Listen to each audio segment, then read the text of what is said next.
connected with you guys. Um, Basically, last time somebody was asking about what are these empowerments and initiations about, and those programs that are mandatory to learn Vipassana, and because this the Buddhist world is also a marketplace, and many retreats are offered, and many courses with many gurus and everything. And the first thing that came to mind was what I don't really like about it, which is the merchandising and people sometimes being exploited for a number of years by charlatans. And so I spoke about that. But I failed to mention that some of these paths were developed by very well-meaning masters who just wanted you to get a step-by-step approach and to respect your process. And that's why they created those series of empowerment, because they thought that their students at the time were able to absorb that and maybe not anything more advanced, so they would take people step by step and hopefully gain better result. A bit like we go through school, we don't learn everything all at once. We have several grades to go through. I just wanted to clarify that it's not all bad, it's not all dishonest.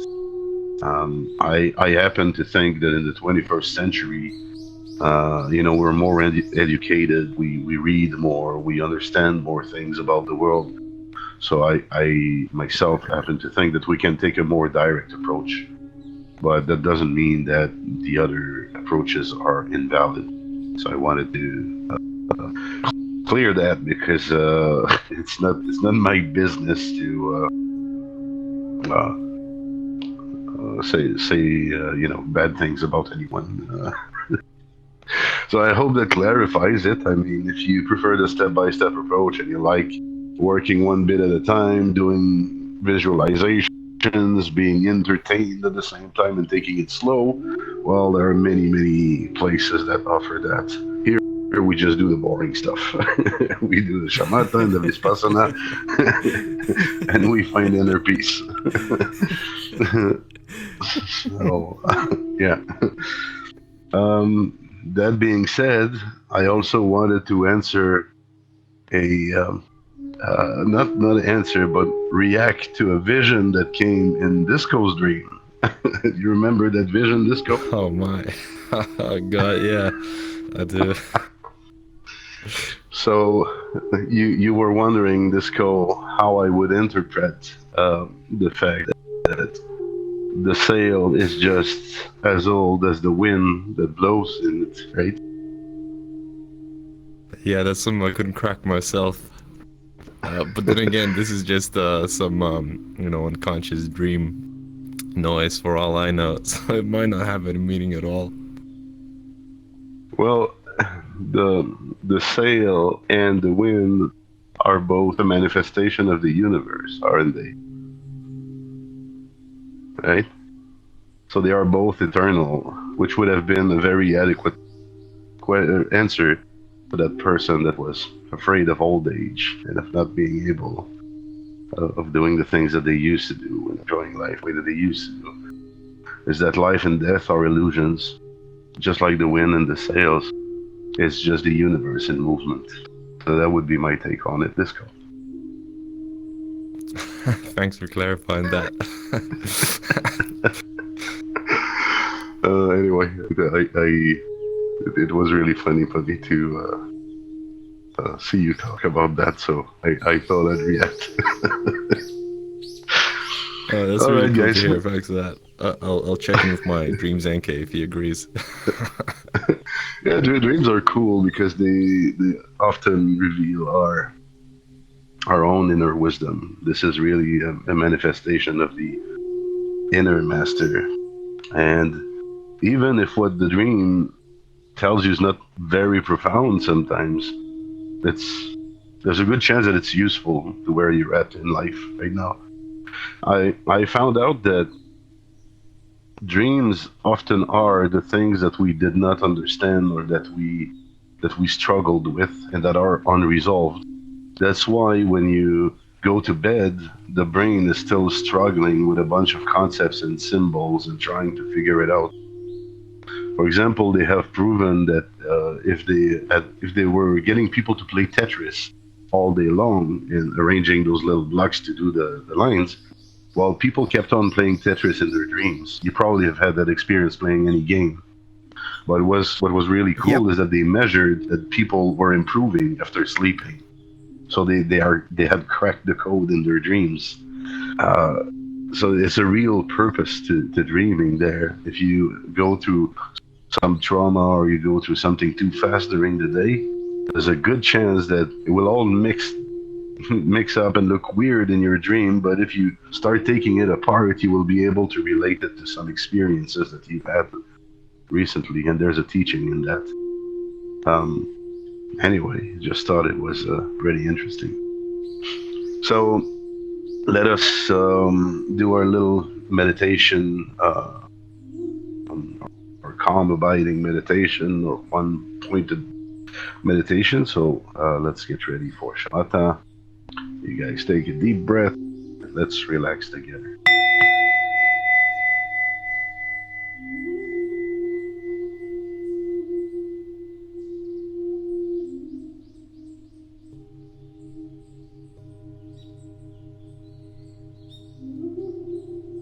Let all the cares of the day fall away.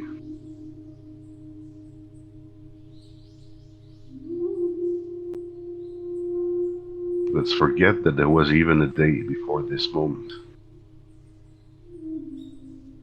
and that there will be another day tomorrow.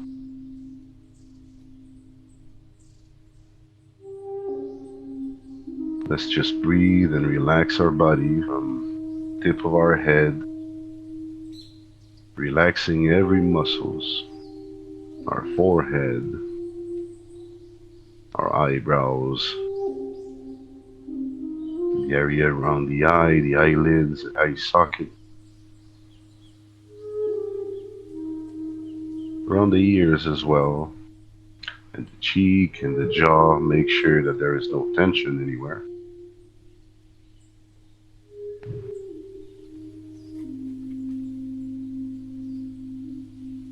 Your lips should be touching, tongue against the palate, and then you can relax your upper neck, then down to the shoulders. Let your arms sit comfortably in your lap. Your hands don't even have to touch. Or you can do a mudra if you like. And then scan with your mind your fingers, your forearms, your arms, and make sure that everything is relaxed. The chest should be soft and open.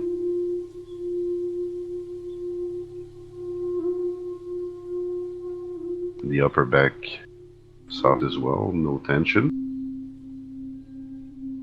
And sometimes we sit in a bad position for a long time, and so it twists the spine. So you can scan the spine up and down on both sides of it with your mind and try and see if you can find a knot there, or an area of tension that you can release by concentrating on it.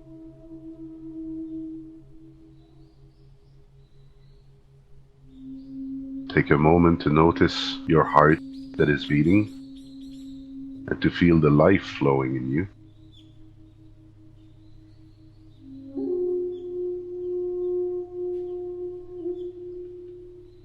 Relax the belly, the area around the waist. Make sure that the legs provide a solid platform, that nothing will fall asleep or hurt after a while.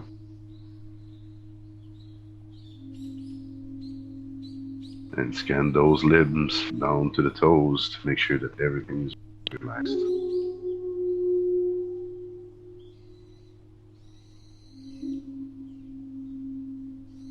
And as you do, breathe in and breathe out 3 times. Let everything go.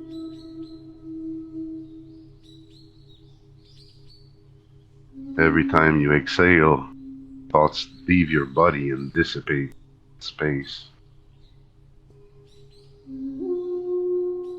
Emotions become wide and thin, and the boundaries between you and the world fade away.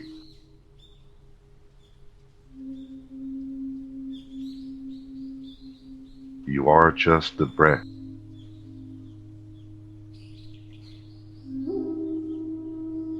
the breath coming in and the breath coming out, in an eternal cycle, the cycle of planets, the cycle of the oceans.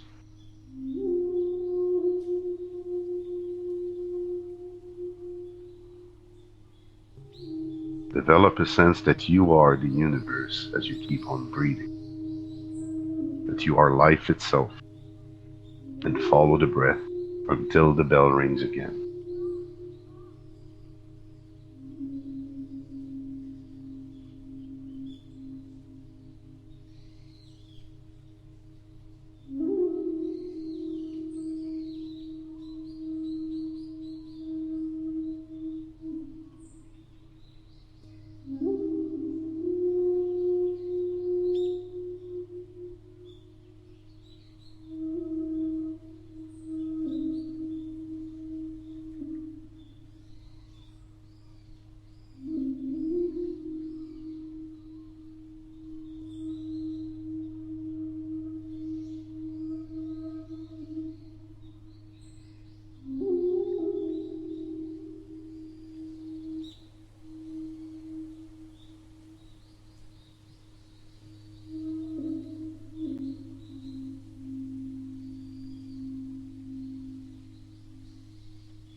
If the mind wanders away, just bring it back to your breath gently.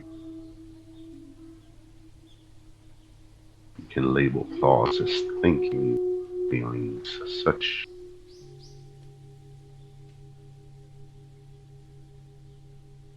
and you can go back to the expanse.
All right, how do you guys feel?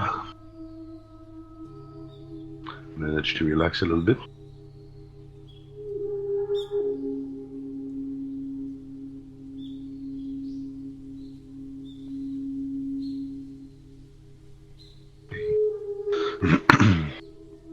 So, I was mentioning in the invite before the session. Today we'll be looking at verses 4 and 5. I bet you're farther than that creek in your session, aren't you? I decided to wait until you came back. I've just Oh, been teaching the Four Noble Truths, emptiness in the mundane view, and a few other things. okay, interesting. All right. So let us read together these two verses and then we can go line by line at them. So number 4 goes like this. Close friends who have long been together will separate. Wealth and possessions gained with much effort will be left behind. Consciousness, a guest, will leave the hotel of the body. To give up the concerns of this life is the practice of a bodhisattva. Number 5 goes like this. In bad company, the 3 poisons grow strong. Listening, reflection, and meditation decline, and loving kindness and compassion vanish. To avoid unsuitable friends is the practice of a bodhisattva.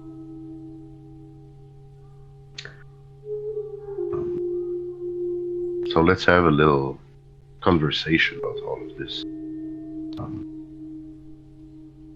they say close friends who have long been together will separate. So that refers to our relationships. Friends or acquaintance or even sometimes family members. Why do you think the verse asserts that without a doubt they will separate?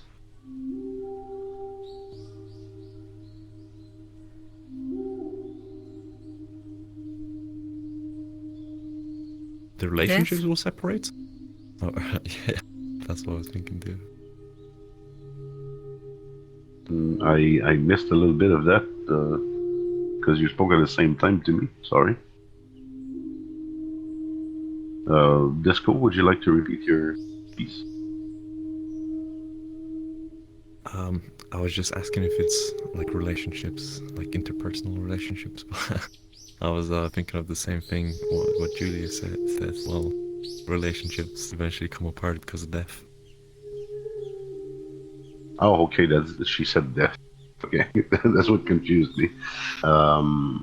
Yes, ultimately, even if you've been the best friends in the world and were never taken apart by life events, ultimately one of you will die, if not at the same time, at one point. And then yes, you are separated. Um, I really like to think about relationships as walking together. I think it's Ramdas, and sorry if I get that wrong there, but I think it's Ramdas that was saying that we're just here walking one another to death. It's a bit dark, but it's also a little bit what it is, right? We share part of the path. We can hold hands for a while, but we were not always together. You know, we were probably born separately, and we had to meet. And that meeting could have lasted for an hour, for a day, for a lifetime, but it comes to an end. So it's, I guess, a little lesson here about impermanence, and that no matter how precious the relationship, whether it's your relationship to your mother, your father, your spouse, best friend, it will all come to an end. And so to know that as a Buddhist practitioner is useful wisdom. It allows you, you probably heard the saying that to love is to let go. And if you ever had your heart broken before, you know exactly what this is about. There are, if you really love the other person sometimes, and the relationship is not adequate for one or both of you, then you have to do that. You have to open your hands and let them go. Um, Even if you try to hold on to it, somebody once um, explained that with the image of holding a handful of sand. The more you squeeze it, the more it will go through your fingers and the more it will slip away. So trying to hold on to relationships is a bit like that. You end up maybe choking the other person. It's the best outcome you can hope for. So some could feel sad about this fact that relationships are temporary and the people that we cherish are there just for a little while. But at the same time, doesn't it make it even more beautiful that I get to enjoy a moment with you all today? And that this might be our last moment together. Doesn't it make me more lucky to have known y'all? Isn't it fantastic that our path crossed, that we met? So I would say that the discipline of a Bodhisattva as he wanders the world is a bit like that. Going through many precious encounters, knowing that they will last for the time that they last, that at some point they will be over. And you can let them go with a smile on your face. You can let them go with gratitude. You can let them go feeling good that this cycle is finished and that a new one is beginning. Um, I think a member of the Sangha wrote in the Discord channel something about the things that they enjoyed in the past are fading away or inaccessible now, and that they feel sad about this, that these passions and these new these old interests are not necessarily being replaced by new one. That the old happiness is not necessarily being replaced by new happiness. And I wanted to reply to that, but I never really did. Um, but it's sort of the same, right? If you remain attached to a relation that is gone, then you are closing yourself. You are placing yourself in a state of grief. And that state of grief will prevent you from enjoying your new possibilities.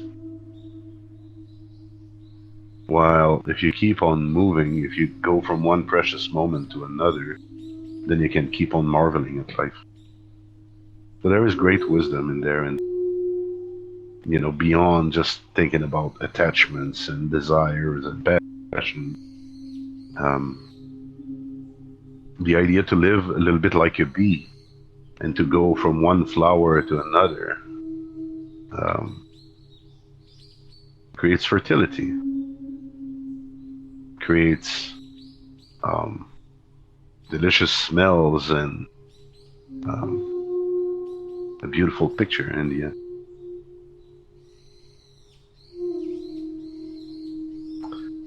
Wealth and possessions gained with much effort will be left behind. What comes to mind there is the image of the coffin, that we are all equal in death, that no matter what you have amassed won't save your life. No amount of money can stop your agony when it's your time to go. Although whenever I speak of that, I'm thinking, yeah, well, there are family crypts, or stone buildings, or 20 feet tall angels on the grave of some people.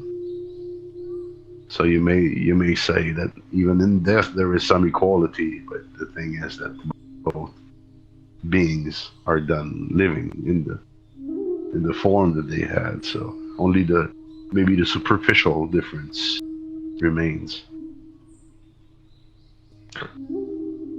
Um, Wealth and possessions. You know, we often hear that money is the root of all evil. Do you know why we want money? Can somebody answer that? So we Security? can live better. Live better, security, Creek. What would you say? It gives us the feeling of more options to choose from. Yeah. I agree with you all. And on the way to control our lives, is that what you're saying, This Malcolm? fear, yes, this fear of losing. Yes, yes. It's basically we are afraid of death. We are afraid of our lives being out of control. And we've invented this universal genie that if you have it, you could say that each dollar bill is a little genie. And every dollar bill grants a wish. And so it brings tremendous security to know that you have unlimited wishes, doesn't it? So people obsess about money. You, one could relate the fortune of one to the degree that one is afraid. The more money you amass without touching it, the more. I know people. I don't know if I've ever told that story there, but I've been in business most of my life, but I've never been one to hoard money. In fact, when I had too much money in my bank account, I always felt a little bit bad because I felt like I was taking more than my fair share, and I would usually do something like giving it to somebody or transforming that into an experience or a project, something. Because my own goal in life was not to make money, but it was to give back.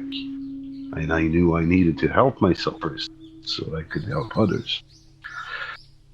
Um, but I met gazillionaires all my life. And what is really funny when you meet people that are worth like $100 million is that, I would tell them, well, I traveled the world. I went here, I went there. We spent a few months every year in Ecuador, and it's we have fruits there that we harvest, and it's really cool. And this year we went and we climbed volcanoes, and people were like, "Oh, you're so lucky." And, what do you mean you're so lucky? You have $100 million. Why aren't you going there and doing those places? And then they would tell me, well, I don't know. How is healthcare in that country? And how is the crime rate? And how is the infrastructure? And will my kids be able to make rent? And there are poor people over there, and they had so many objections, but all of their objections was just showing that even with $100 million in a private helicopter, they were afraid. They were afraid of living. And that's been a big teaching for me in my life, to realize that this is not a mentality of plenty. This is a poverty mentality.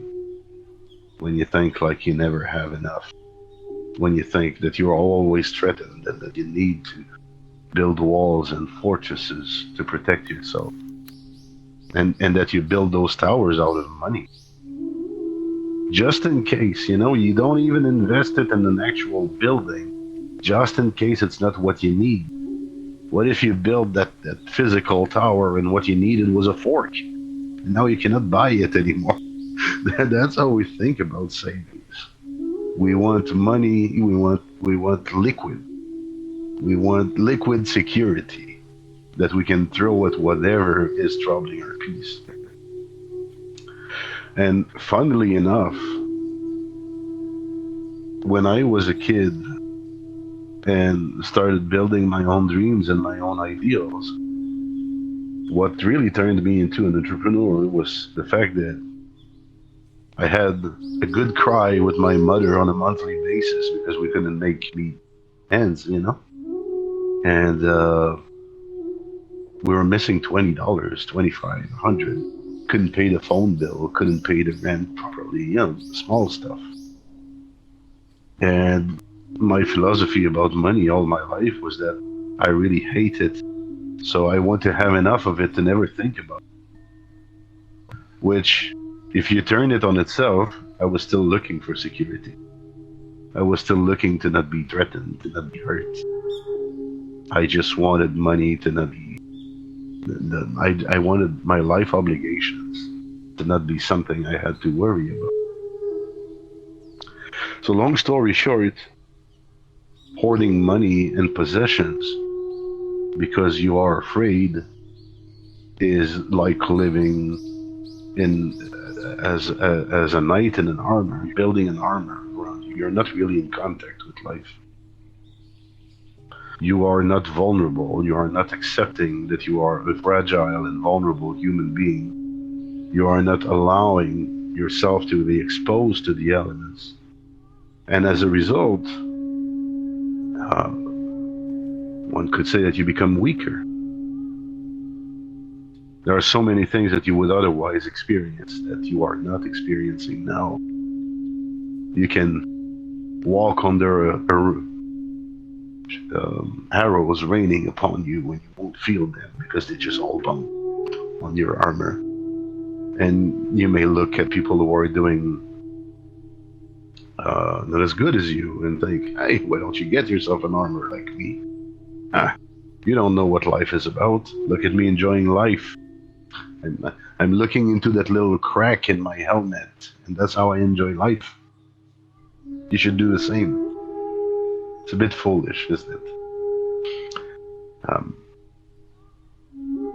And then you compare that to the life of a wandering monk who is at the complete mercy of the kindness of stranger. He wakes up in the morning with the sun, goes to sleep with the moon, eats what is given, spend what is given as well. And so it's a completely different dance. And there are scary days and there are good days. But do that 10 years and you won't fear a thing in the world ever again.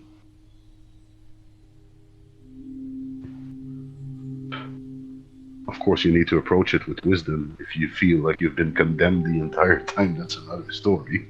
You might go crazy. But if it's a choice, and if you want to live harmoniously, then yes, to give up all possessions and wealth is a good practice. I'm going to talk about Jesus Christ today, just because. Just because I remember that that's how Jesus Christ recruited his apostles. He would say, leave everything behind and follow me. And in a previous session, we were talking about leaving the country and family behind. That's what Jesus Christ was asking of his apostles as well, that they left everything behind. The Buddha did that as well. They were wandering monks and bhikkhus. So it was not about carrying your yacht around or traveling in a VR. RV, sorry.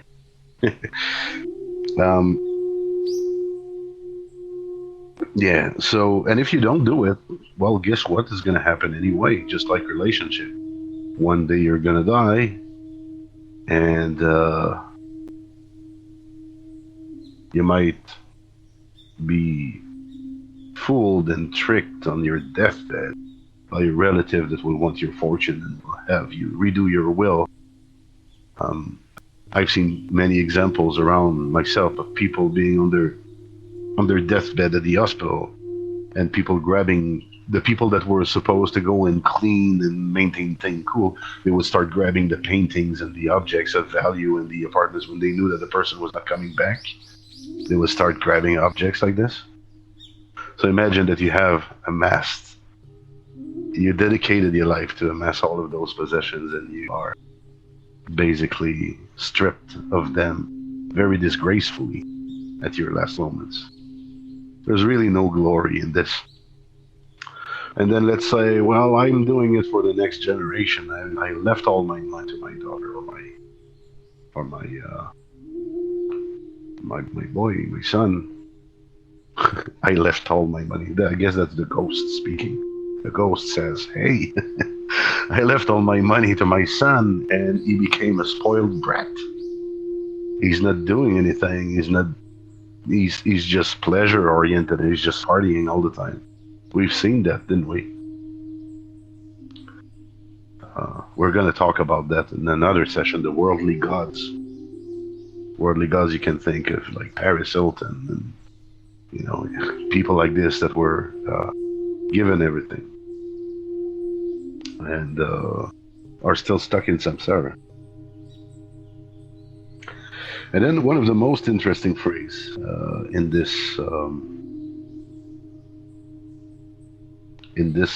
verse, consciousness, a guest will leave the hotel of the body. My question to you here is, where is consciousness? How could it be in the body and leave the hotel of the body? Where is that?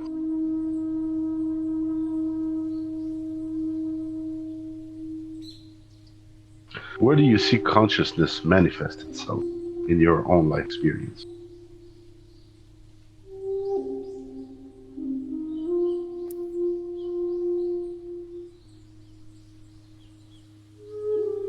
Maybe awareness of everyday experiences. I'm aware of what's going on around me. I'm aware of what I feel. Definitely, I don't think that would be possible without consciousness, right? If you let's use the metaphor that I lost consciousness. You know, you're basically asleep and you don't know anymore what's going on around. If you're conscious, yes, awareness is one basic quality. But beyond you, the human being, or the avatar, disco drum, what else do you see in the world that is conscious?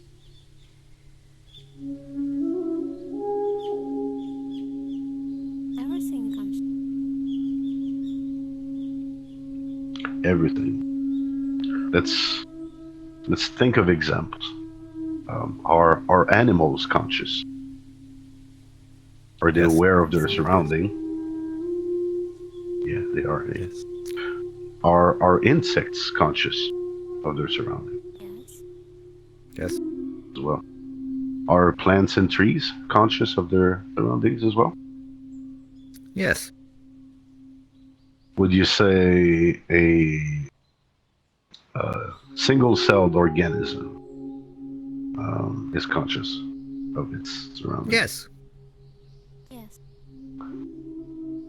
I saw a post on Facebook that blew me, that Julia had posted actually, and it was about how the heart functions and how it is really like a sort of a ribbon that is twisted and wrapped together, and that although it produces a lot of pressure, it is not necessarily a pump as we've conceived it was. Yes, it does that, you know, it pushes the liquid far, but when you look at all the vessels in our body, the pump is actually not strong enough to push the blood everywhere. So then you're thinking, well, how does it happen? And they pushed the analysis a little bit further, and it turns out that our blood is the bloodstream is helicoidal, a bit like ADN. It's like a spiral that moves forward, and it's propelled by cells that are also rotating on their axis. So it's not just the heart pumping the blood. The blood is actually moving, right? Where is it moving? I guess where it needs to go. I'm not sure, but what I know is that every little cell in our body and in plants and seems to have a little bit of consciousness. If you look at protozoans, which are, they used to call them one single-celled animal, now I think they're part of another realm. But this thing is one cell, and it eats, and it defecates, and it mates, and it reproduces. Can you imagine? That's quite a big amount of consciousness to be put in one single cell. So we think of ourselves as this, people think like the seat of consciousness is the brain. But now, you know, they have found neurons in the heart heart has its own nervous system as well. And if you push an electric current through the limb of a frog, it will react. So it's still able to interact a little bit with the surroundings. So we think that the very complex brain with the billions of cells that it has is this thing that is manufacturing consciousness. But how do you fit that in an ant or a bee or a single cell organism? How can I explain that they accomplish so many functions? Right? So, and what of rocks? What of sand? What of the things that we cannot communicate with? Are they conscious? I don't know. But if I look at everything else, it looks like it's pretty much conscious. Everything that is moving around seems conscious. From the sunflower that turns towards the sun to the very complex human beings or mammal. So, the verse says, consciousness, I guess, will leave the hotel of the body. And I almost prefer to flip this one and say, the body will leave consciousness. If the body is a radio that taps into the frequency of consciousness, then the body just becomes a broken radio. Does that make sense to you guys? Yeah. Yep. Yeah. Yeah, to a degree. I think it could be argued that, say, a rock has a different level of consciousness than, say, a human. Okay, let's take a different example. Maybe like an insect, right? The insect has a very basic level of its awareness, its surroundings, and you could say that it's just driven by instinct. Whereas when an organism gets complex enough, to the point of it becoming a human, not only is it driven by instinct, it can be aware of that instinct and shape its instinct. Well, we could have you are right that we could, debate and discuss that. And I think just like there were AM radio and shortwave radios, and you had FM radios, and now you have satellite radios, we don't necessarily connect to the same frequencies or the same manifestation. For example, I don't do that I know of photosynthesis, but I do use the vitamins from the sun, vitamin D, to be more precise in a way, but it's different. Insects might not be as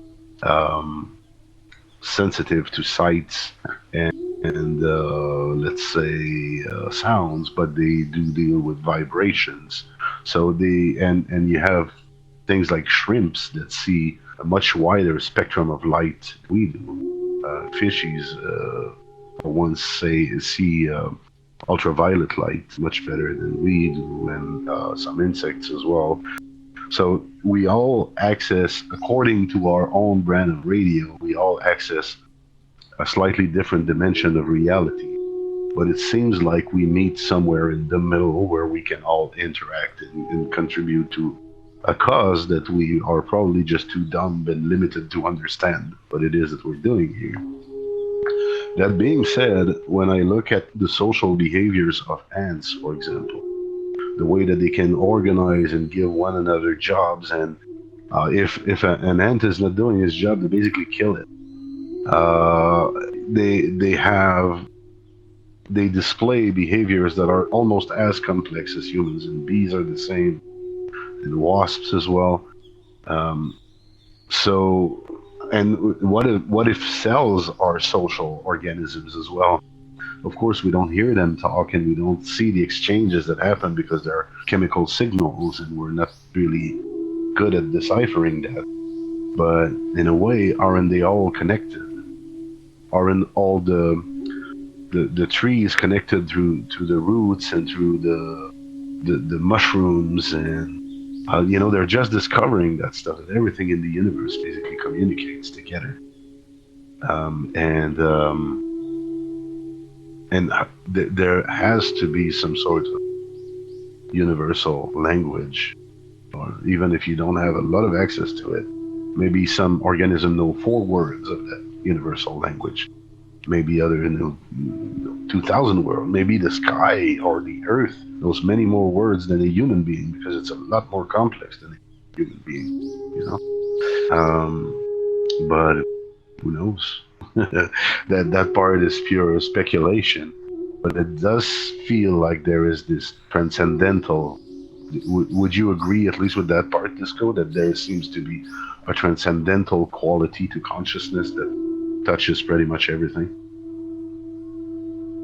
Yeah, like you could say, I guess you could rephrase it as how everything interacts with each other, right? And then you could drill down in the physics of it. Well, there's physical forces that interact with each other, and that could be the medium in which all organisms are able to interact. All matter can interact with each other. But matter is mostly empty, isn't it? Mostly, yeah.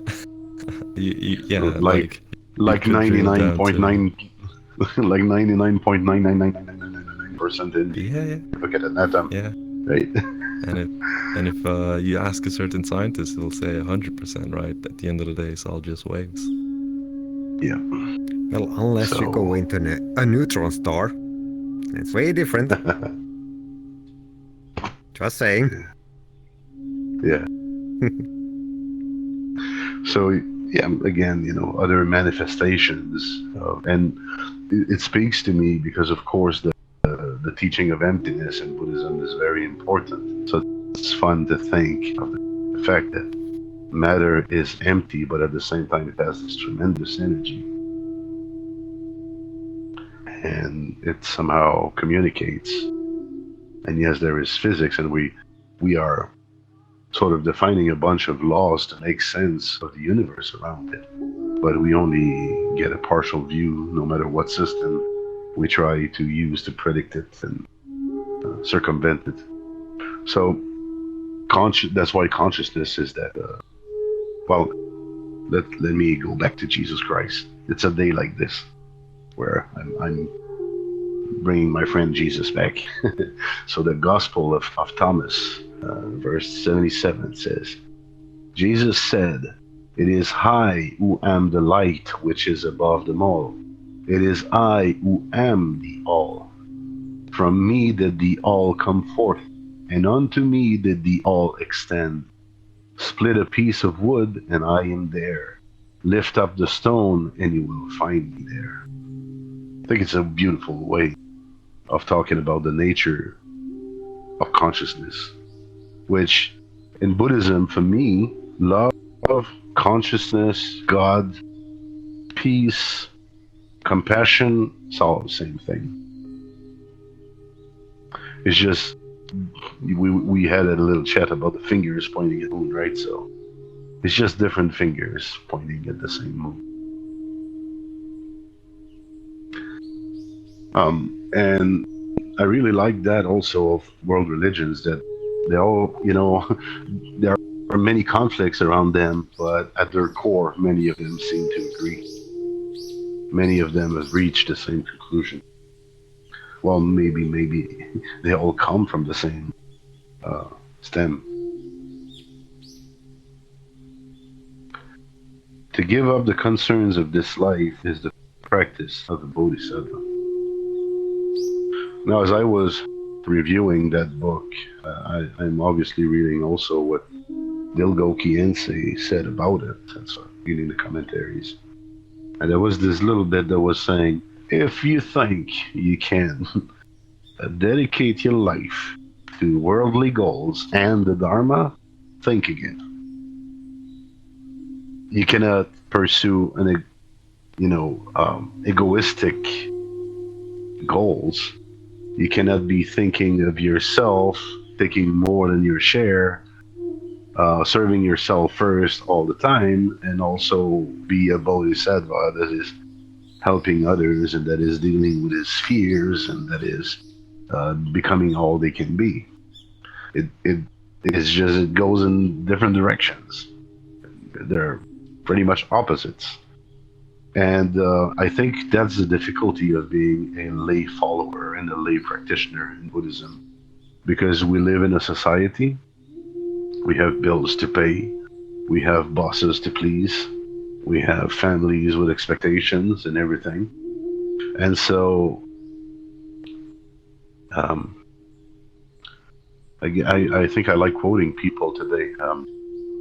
There was Émile Nelligan, a poet from Quebec, and he was saying how difficult it is to know that oneself is a poet, but to feel understood only by the clouds and the rain and the thunder.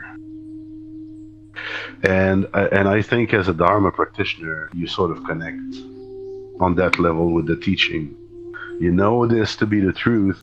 It connects with your heart. It connects with your entire being. It really resonates. But then you are stuck in your freaking aquarium next day. You have to wake up with your alarm clock and go to work and be on your cell phone all day. Do you guys relate to that? Yep. Totally. Very much so. Yeah. So, in a way, we have to decide if our goal is going to be, well, I don't like using goal, but if we aspire to be happy and to be practitioners, or if we aspire to be free of suffering, is more accurate, or do we aspire to worldly success? Do we want to succeed in life or at life? Right? That's a difficult choice. And I know that we feel it, like we want to succeed at life.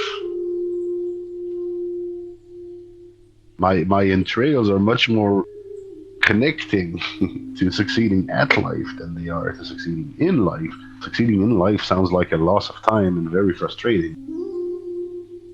And it is. So, I guess if we were living in Tibet, I would say something like, well, snap out of it and become an hermit, become a real Bodhisattva and be all you can be. But I just know the struggle for myself. I am a lay practitioner. And I have kids to raise. And I have business partners and a lot of people around me with expectations. Right? So it's not an easy decision thing. You have Creek? If we can engage in like friendships, raising children, pleasing the boss, waking up to the alarm clock in a way that is real without delusion, then what more to the practice do we need? Why is it different to succeed at life rather than in life? I don't see a difference.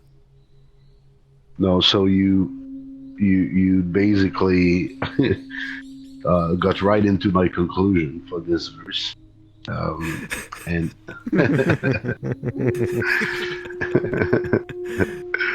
so obviously you are right.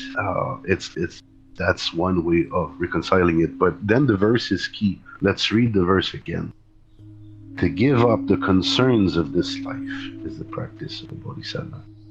Is it possible to work for a boss without being concerned about having next month's promotion?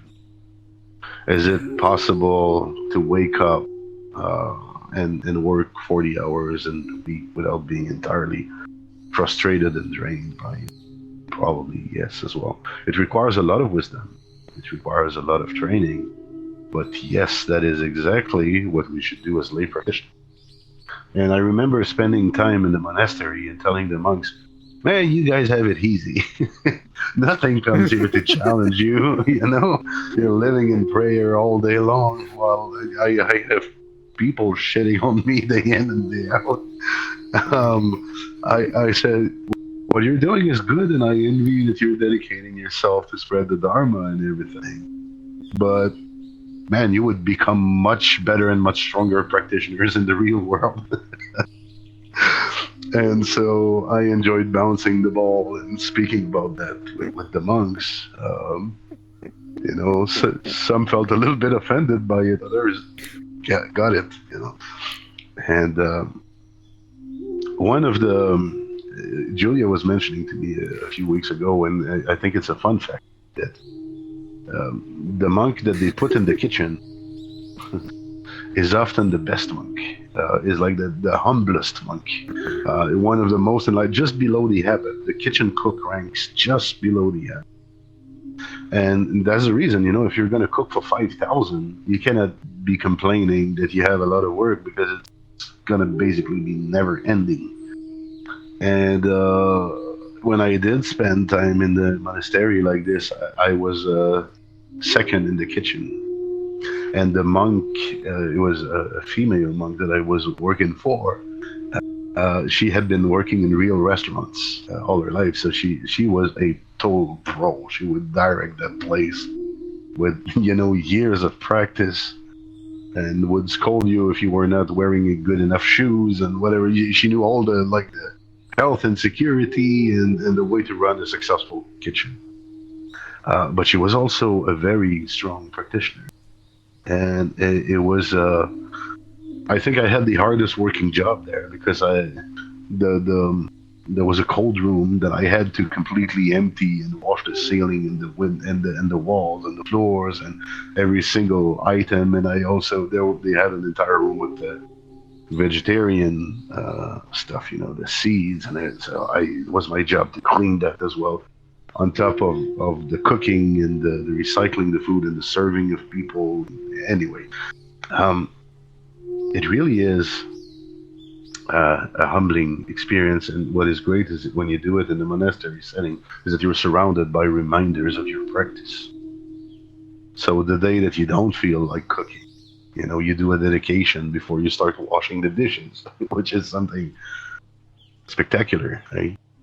And I think that's the way. We need to remember that kitchen cook in the monastery that is working his ass off when we're going through our week. And we need to make it part of our practice. Yeah, that's how it reconciles. It's probably difficult. The main thing with being in a monastery is that you get time to contemplate. You get time to settle down. You get time to find your peace again, while in the real world it just keeps on coming at you. So we need to become very, very good at recentering ourselves if we want to deepen our practice. And that's why shamatha is so very important here.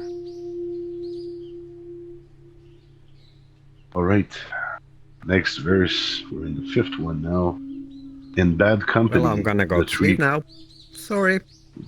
Good night, Jared. Take Good care. night, Jared. Nighty night. See you. Good night. Sleep well, everyone. And I love you all, as always. I'm a little bit jealous, Jared. You always come here so that we tuck you in bed. Enjoy the night, Crystal. I'm always sleepy early. I don't know why. That's okay. But, no, Night, night. but Sweet it's dreams. nice. Sweet dreams. So in bad company, the 3 poisons grow stronger. What are the 3 poisons again? Grossing Sorry? is one of the 3 poisons. Like grosses. Is it just me? You're cutting for me. I don't hear well what you're saying. Okay. The 3 poison of stronger company is maybe one of them is like when you're talking first about what it gossip. I'm sorry, Malka, I just don't get that. Did somebody understand? So she said last word. gossip. Gossip is Gossip. what I understood. Okay. Well, definitely gossip is, if we were looking at the precepts, that's not a very good habit to get into. But the 3 poisons of Buddhism, the ones that are the root of all suffering. Anybody remember who these are? Which these are? Yep, Ricky. I think it's delusion, greed, and ignorance. Yeah, close. It's ignorance, desire, and anger. Oh, And thank then, you. and there's a version of 5 where on which you would have pride and jealousy, but really pride and jealousy are more like manifestations of the. Well, it's like a conveyor belt. They all lead to one another. In the book, The Heart of Compassion, actually, I was pleasantly surprised that they called ignorance stupidity. Because Buddhist ignorance is doing the same things over and over again and not understanding why you're suffering because you don't understand what makes you suffer. So if that's not stupid, I don't know what is. We all do it. We all repeat behaviors that are not very wholesome and that cause problems for us. That's the definition of the Buddhist ignorance there. And of course, as you do that, and you're always sort of punished in your life, you're always suffering in your life, then you start desiring that things be different. And so that's where passion is born. And that's the second point. Like, out of your ignorance, you do things that are having bad consequences or creating bad karma. And you say, man, I wish things were different. I'll get a new job. Maybe I'll be better. Or I'll get a new wife. Maybe I'll be better, right? So we make changes out of desire like that. And we get attached to the idea that it will change our life. And then what happens is that whatever solution that we find, we are still not out of our bad habits. And we are basically rejecting the way that the world is. And so it doesn't work. And that makes us angry. And that's the third poison. So it loops like this. As you are angry, you act in even more stupid ways. You desire your life to be even more different, and you get angrier and angrier until you are completely depressed, until you feel powerless, and you are ready to take your own life. So that's sort of the spiral of depression there in the Buddhist view. And in bad company, the three poisons grow stronger. Well, what is bad company is basically you're hanging out with, let's say you have a group of friends and they are hopeless gamblers. Well, where do you expect they will take you on a Friday night? Eh? If not to poker, maybe to a casino or something like that. So their own greed will reflect. Even if you don't care about that, while you're there and you're bored and waiting, you might put $5 that you couldn't afford to lose or didn't care to lose just because of your association with that person. Same thing. Well, and that gambling, relates a lot to the desire to have these people. They want a jackpot. They think that one day they will put a quarter and their life will change forever. And they get frustrated by it, and they scheme and try new strategies or whatever. So of course, if you're around people like this, there's a risk for you. You also have like the radio shows where the host is. I'm thinking Howard Stern there. For most of his career, he was just angry at everything, yelling on the air and insulting people and everything. So obviously, if you just listen to that 2 hours a day in your car, you probably arrive at work or at home a little bit frustrated by the world. You probably won't be as smooth and tender as if you had listened to classical music on your way back, right? So whatever we expose ourselves to, obviously, if it's not wholesome, will have an unwholesome impact on our life. And that's why the verse follows by saying, listening, reflection, and meditation decline. Because when you're caught in the cycle, it's like a vortex. You're fighting for your life. You're trying to get out or you're trying to make it work, but you're pretty much in action mode.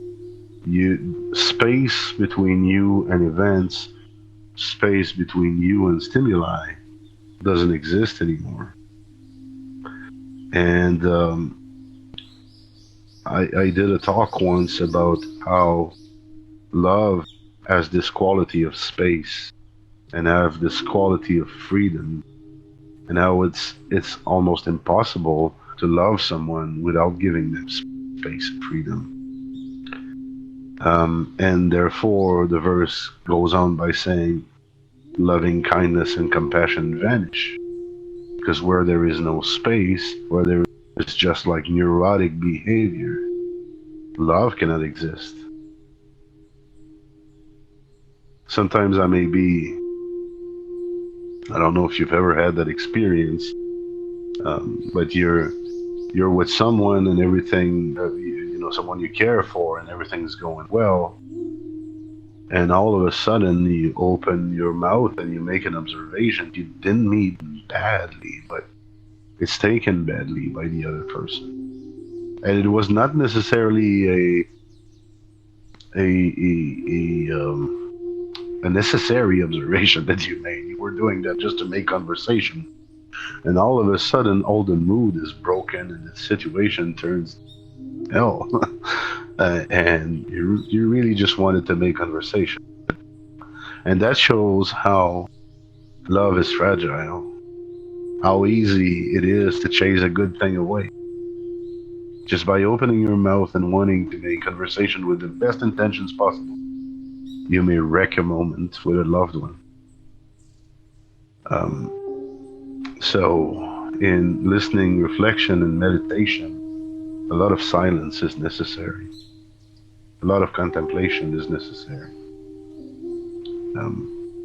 Typically, if you want to be a strong and serious practitioner, you study and then you meditate, find peace, and then you contemplate how the teachings apply to your life. And as they click in place, you gain insight and you do it all over again. That's how you go at unprogramming yourself. This is impossible to do if you're sitting in the middle of chaos. It will happen, but much less frequently, that you get valuable insights from your practice. And therefore, to avoid unsuitable friends is the practice of a Bodhisattva. And here I'm going to tell you about an extreme case. There's a guy I knew who was adopted at a very young age and was not loved very much by his family that adopted him. They really wanted money. And he was of a different color of his new environment, physically, and also he was gay. And so he had a lot of struggle relating to people around him. And what happened is that he connected at a very young age, when he was like a teen, with the gay community because they would more readily accept him. But in the gay community, because of the pains that they've been living through, often they party hard, and so he was sucked into a life of pleasure with lots of sex and drugs, and ended up becoming a male prostitute. And that's when I met him, and that's when I gave him a job as a salesperson for me, because through all that, because he had survived all that, he had an incredible personality. He had become very resilient. He had very many good qualities that he had developed. But at the same time, I knew that his life was still difficult and unstable, but I wanted to help. And I could see that he had the qualities to make something of himself. As he started wearing a suit and a tie, and he started closing his first deals and changing his life a little bit, of course, he felt proud of how he was making a living. But then he would get a phone call on the weekends, and he would go spend a weekend at the gay bar, and I wouldn't hear from him until 3, 4 days later. And then I would say, well, where were you at? I tried to call you. He'd say, well, I lost my phone. I used too much, and there's a window that is broken on the car that you bought me for work. And, yesterday I didn't come up to work and I didn't do my appointments because, I used too much and so on. And that would go like that. I think I had him with me like 3 years. The entire first year was complete chaos. We had to buy him, I think, like 2 cars, a few phones. And what happened is that he was always being pulled back by his old environment. Friends were calling him and they would tell him, and I won't name him, but he would say, hey dude, you don't have any studies. Are you deceiving yourself? You can never make it. You belong with us. The real world is here. These are evil people. These are evil corporations, and they will exploit you. They probably just want to sleep with you. We're saying that about me. Your boss probably just want to sleep with you, which I'm not gay, never have been, But they had this perception because that's what happened to them. That's what they knew. And, long story short, it was a real struggle. It took him about 3 years to be able to renew the circle around him. And he met a new gay community that was well educated, was in business, that enjoyed the cultural life and a completely different environment. They accepted him, and he ended up being able to buy his own car and to buy his own house and to found his own company. And now he's making like $200K a year, and he has proven all of them wrong. But for years, they were pulling him back. He was giving him into this world of unsuitable friends that he considered his family because that's all he had for a long time. So although this is an extreme example, I would bet that it speaks to a few of you who have had unsuitable friends around them and that were pulled back into difficult situations because you care and you love them. But just know that as long as you do that, as long as you're going back to that party life or whatever life it is that is unwholesome, well, you cannot really help yourself or help anyone. You're just postponing it. And I think I'll close the loop with this in our work life. As long as we focus on our worldly goal and our worldly concerns, we are just postponing a life of light. So it is urgent for us to practice. It is urgent for us to integrate our practice with the work, with our love life, with our relation with money. We need to open our eyes at really where our insecurities are, and we need to deal with it face on. Okay?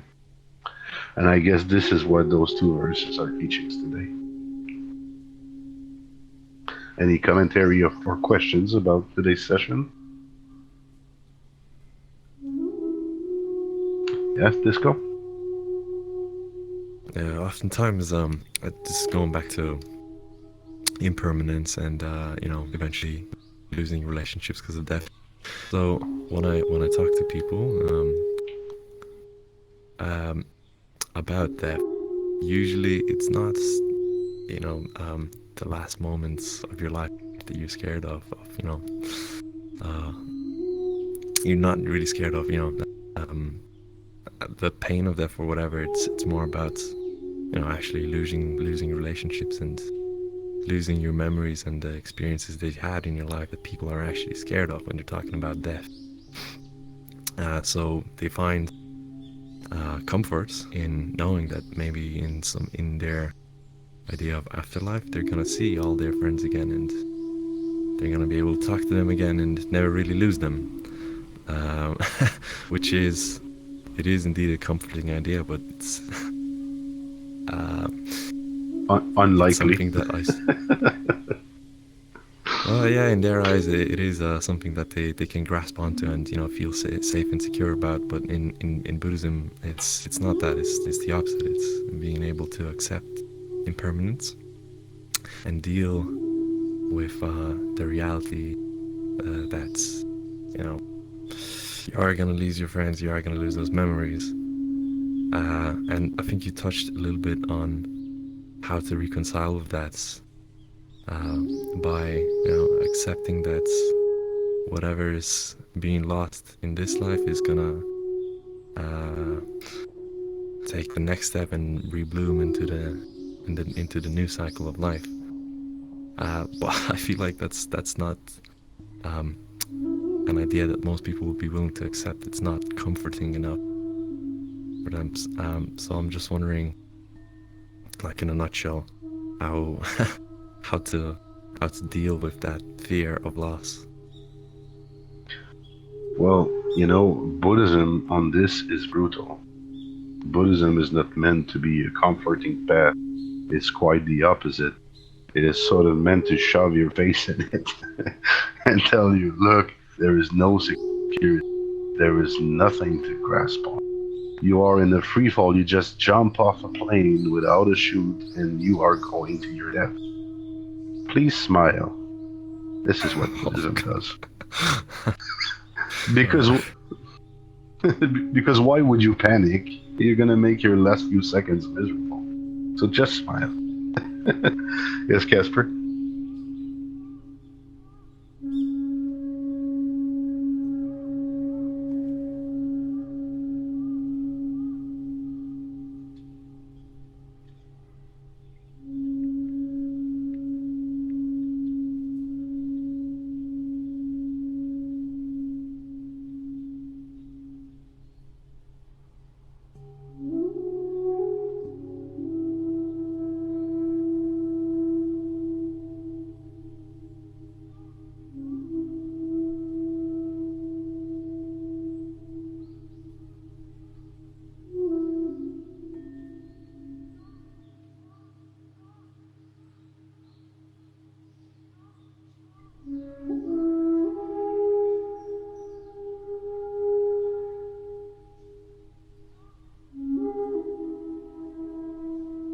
Look, people look for external comfort, and that's what a lot of those religions seem to offer or have been repackaged to look like they're offering it.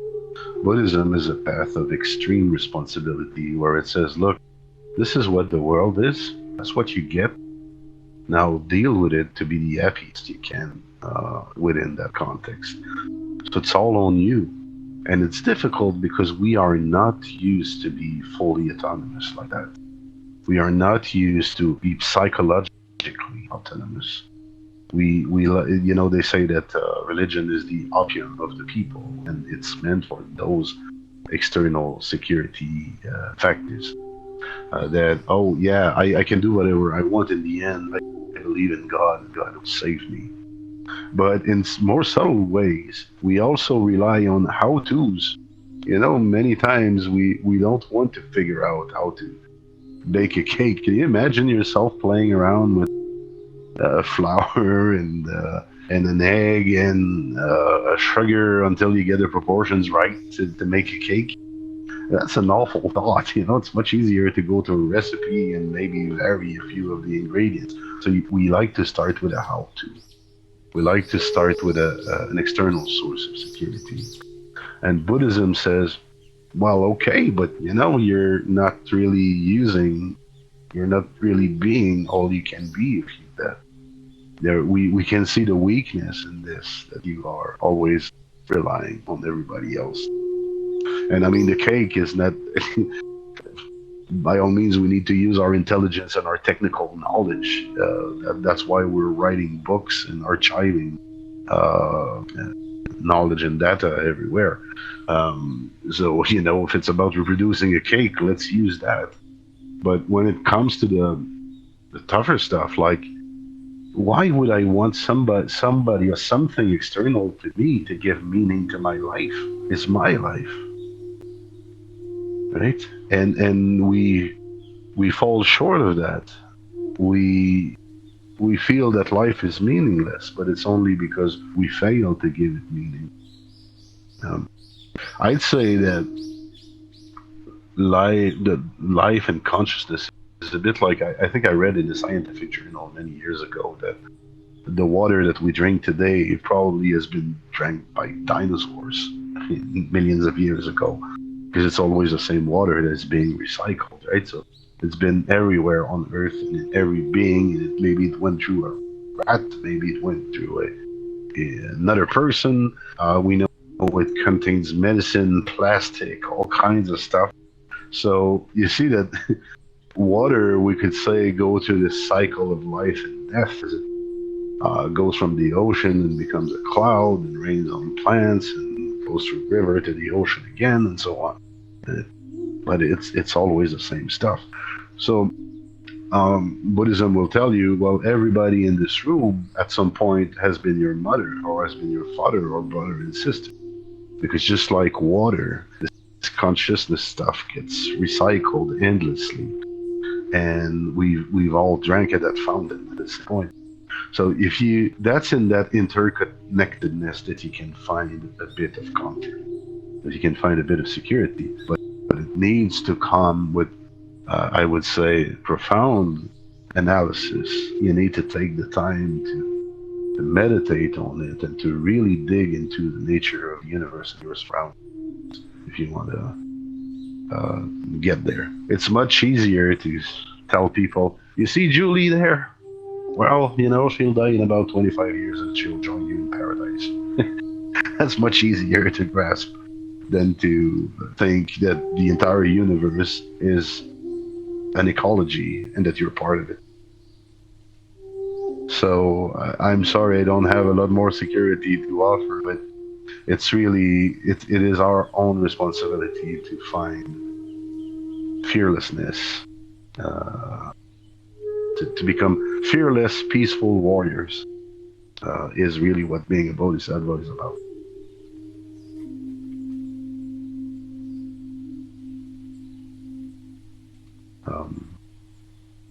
Any other reaction?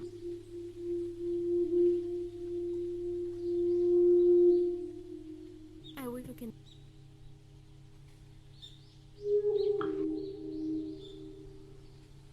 Again, I'm not receiving the full audio stream, Malka. If somebody's a translator, go ahead. I wish we could become the fearless warrior and peaceful. It's just nice Yes. to talk.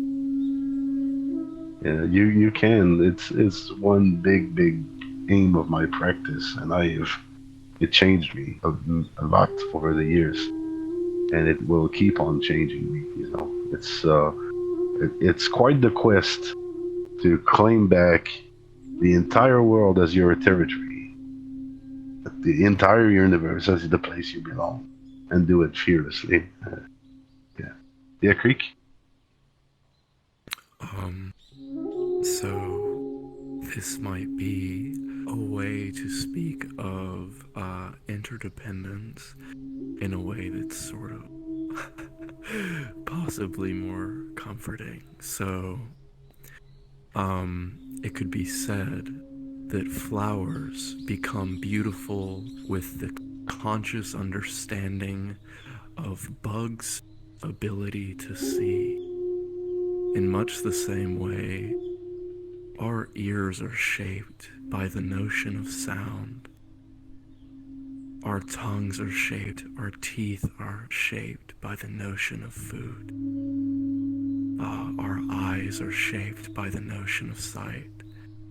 Our consciousness, the collection of organs that we have, are shaped by the universe. You are as you are, completely informed by all of reality.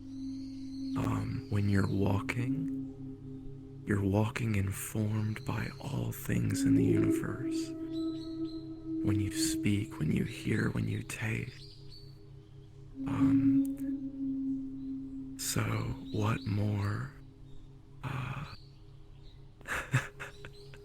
schooling do you need to be where you are?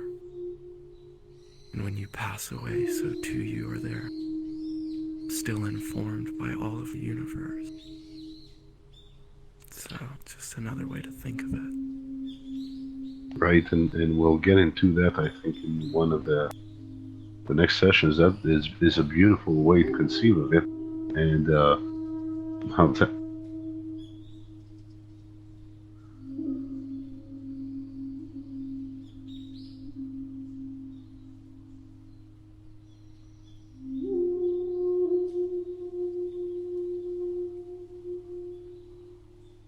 No, I don't know what.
Yeah, there's a meme about that on social media that is attributed to the Buddha, but I don't think it's accurate. But it goes like this. It says, when you like a flower, you pluck it and you take it with you.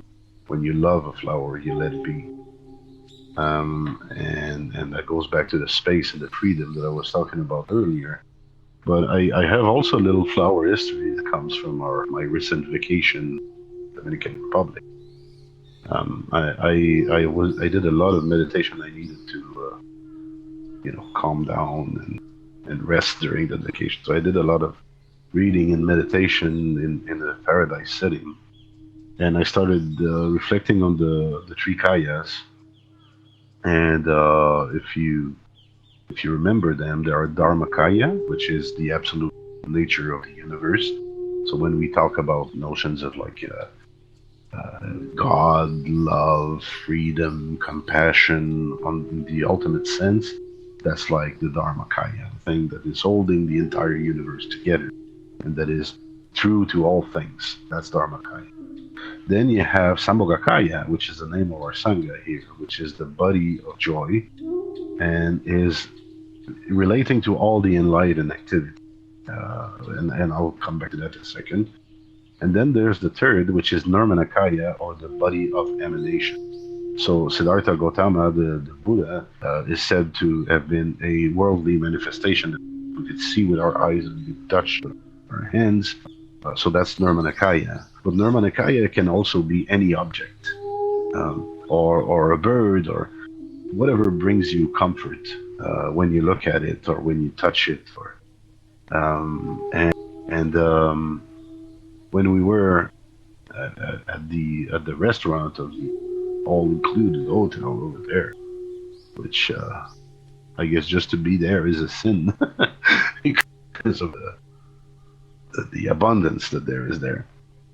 But anyway, on each table there was a flower that I believe to be an orchid, but I'm no specialist. And I was looking at it and thinking, okay, so this is Nirmanakaya. This is a manifestation of the universe. It's basically eye candy, right? This eye candy was put on our table to please us. It's nature offering itself so that we have a pleasant visual experience. And it came somewhat from the universe through Sambhogakaya. So that's the enlightened activity. So somebody somewhere is growing those flowers, and somebody plucked them, and they traveled with it. They brought it to the hotel, and and all of that is invisible to me. Samogakaya is sort of a magic manifestation that I need a special vision to understand, or I need to do some vipassana or to connect with it. They say that only the Bodhisattvas can see the Samogakaya. But I can guess it. I can guess the steps that were involved in bringing the flower to me. So there was the universe, and there was this bunch of things that happened, and there is a flower for me to enjoy. Now the world can become a magical and beautiful place if you look at everything. That everything was placed there either for you or for a purpose. Um, and it can fill you with gratitude. And when you are grateful, you don't suffer from impermanence too much because you are enjoying things as they come. Right? Like the precious relationship from the beginning. If you truly enjoy it while it lasts, then when it goes away, you'll only be grateful. And that's what I would like to close upon for today. Let's do a little meditation together. Let's do it silently so that we can connect with our own peace and our own wisdom. And we're going to do 2 bells now as requested by you guys. So second is 20 minutes. You can leave if you don't want to stick the whole time. Otherwise, have a good meditation.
found your peace and had a good session. I'd like to read a aspiration slash dedication that I got from the Heart of Passion at page 111 because I think it's beautiful. It's from The Way of the Bodhisattva by Shantidev, and it's translated as such. May I be a guard for those who are protectorless, a guide for those who journey on the road. For those who wish to go across the water, may I be a boat, a raft, a bridge. May I be an isle for those who yearn for landfall, and a lamp for those who long for light. For those who need a resting place, a bed. For all who need a servant, may I be their slave. May I be the wishing jewel, the vase of plenty, a word of power and the supreme healing. May I be the tree of miracles, and for every being, the abundant cow. Like the earth and the pervading elements, enduring as the sky itself endures, for boundless multitudes of living beings, may I be their ground and sustenance. And to that, I would add, until all beings are free from negative emotions, may my prayers never come to exhaustion. And we may now disband. Thank you all for being here. Always appreciate seeing each one of you. And may you have a great week. Thank you, Zenke. Thank you, Zenke. Thank you. Thank you. Thank you, Zaki. And Namaste. also welcome back. Thank you. Thank Thank you.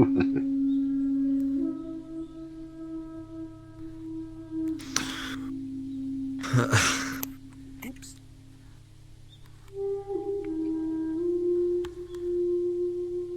Hey, Robo.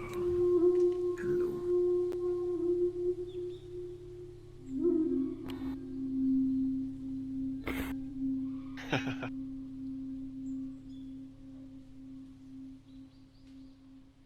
Today's session was fun.